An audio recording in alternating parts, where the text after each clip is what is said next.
I need to confess something. This heavy curtain that separates sin and confession, crime and judgment, conceals naught but shadow. Metroidvania games like Blasphemous 2, the 2D side scrolling pixel art type games, in this day and age of Unreal Engine 5, yeah, this genre just didn't seem appealing to me. But then I picked up Blasphemous 2 and that changed everything. First, let's talk about the story and the setting cause it instantly pulled me into this dark and bleak world of Custodia. Now, Blasphemous 2's story picks up straight from where Blasphemous 1 ended, where the penitent one, that's you, saved the people of Custodia from the grievous miracle. The story is mysterious, but not so mysterious that it stops making sense, and each area of this world is packed with information about the lore. The lore in itself has deep rooted connections to religion and has references to Christianity and Catholicism. It is a Spanish inspired hellscape, and all the inhabitants of this land, all the NPCs, are all religious. As are you, referred to as the penitent one, which comes from the word penance, which refers to an action or a set of actions done out of repentance for the sins you might have committed. These are actions done in a way to ask forgiveness from God. And so, all the NPCs that you come across in the game, all the grotesque visuals, it is their form of penance. Okay, and on a side note, this game sounds so much better in Spanish. After all, the game devs, the studio itself is Spanish. Hear this. Orospina, de la Hermandad de los Bordadores. Benedicta, de la Hermandad de la Perpetua Oración. Odón, de la Hermandad de la Sal. Lesmes, de la Hermandad de la Incorrupción. Todos bajo el mando del penitente más antiguo, Eviterno, padre de los penitentes. And I couldn't get the word penitente out of my head. Penitente, retornado del rigo. Penitente mío, Manos del milagro os guíen, penitente.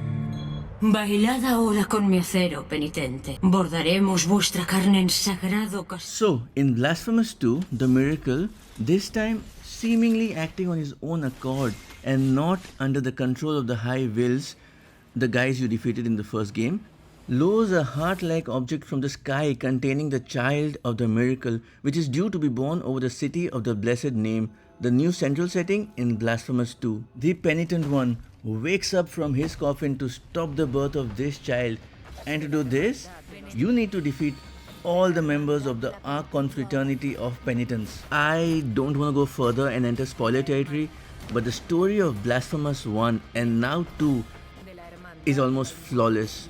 This was my first experience of a side-scrolling Metroidvania style game in a very long time, and after finishing games like Lies of P and Lords of the Fallen, this gameplay mechanic was not easy to get a grasp of. Another big hurdle was the map system, where the map is divided into small blocks. But once I got used to this gameplay, I felt completely at home.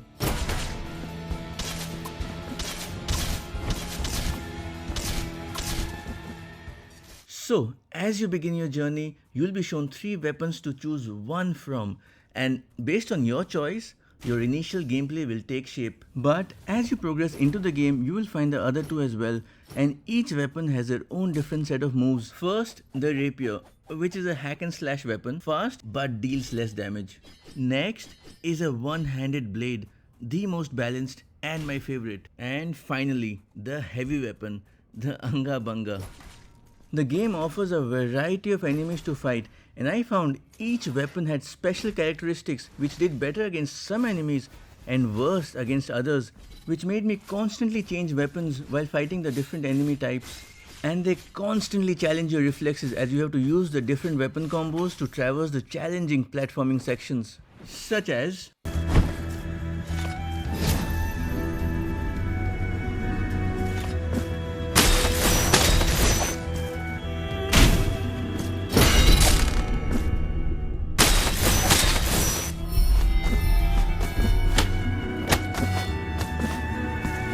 And then you have magic, also known as prayers.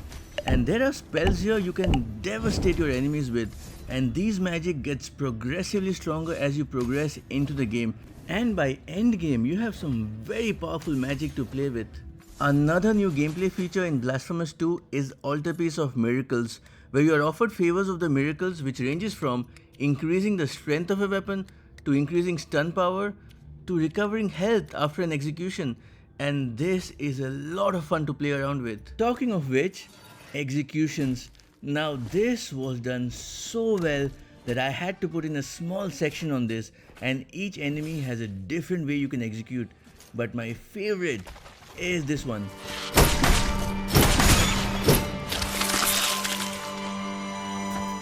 Bosses is where I finally realized why this game is so highly revered.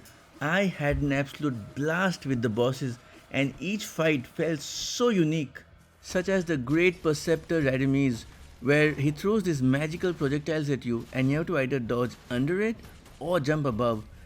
This charge attack, which is so artistically designed, where glass shards come out of his body and the only way to dodge is to use the walls to jump over him. But what elevates this occasion even further is the music. But for sound design, I have a separate section cause it is so damn good. And then we have something like the Lesmus and Infanta, which has 3 phases, and the last phase is really hard, which really tests your reflexes. One is a long ranged boss and the other is a hard hitting melee boss. And this fight taught me so much how to evade in a side scrolling Metroidvania game. And your choice of weapon plays a huge part as well, such as the boss fight Orospina, where my heavy weapon, the Anga Banga, just wasn't doing it. So I switched over to the dagger, and the parry mechanic of that weapon made short work of her.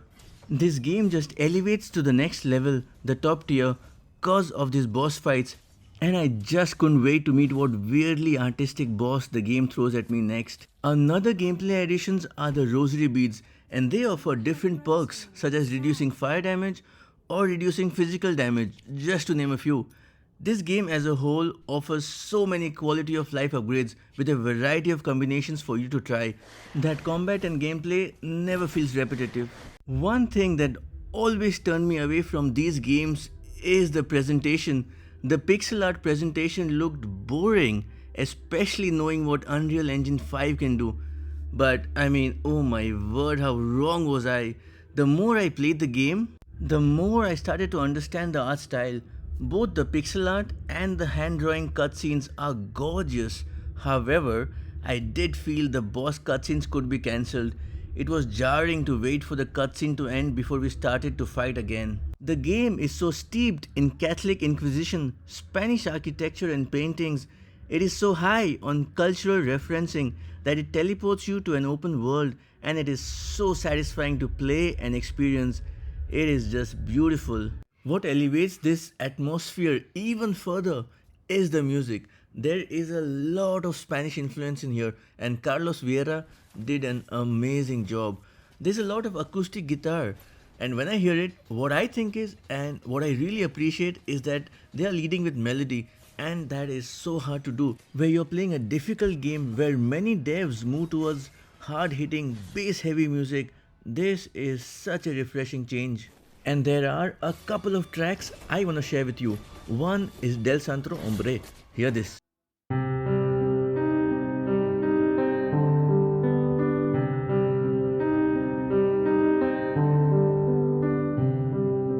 I mean, when you hear this, you feel a sadness in the tone, and this game dwells so heavily in sadness and despair.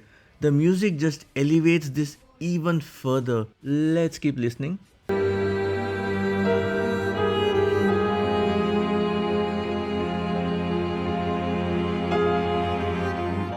It's so delicate, like you're holding something soft. And the other track that I want to look in with you guys is Subita Calgrifia di Plata.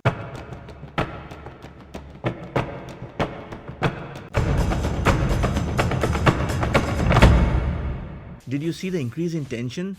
I don't find this tone repetitive at all. Adds tension to an already difficult foe that you're fighting. To summarize my experience, I couldn't have been more wrong about Blasphemous 2. The exploration, the lore, the gameplay, and the bosses all are top notch. So much so that I had to make this video and maybe convince more of you like me who have been sitting on the fence on this Souls-like experience only because it's a Metroidvania genre. And my next game is gonna be Prince of Persia: The Lost Crown. Yes, another Metroidvania game.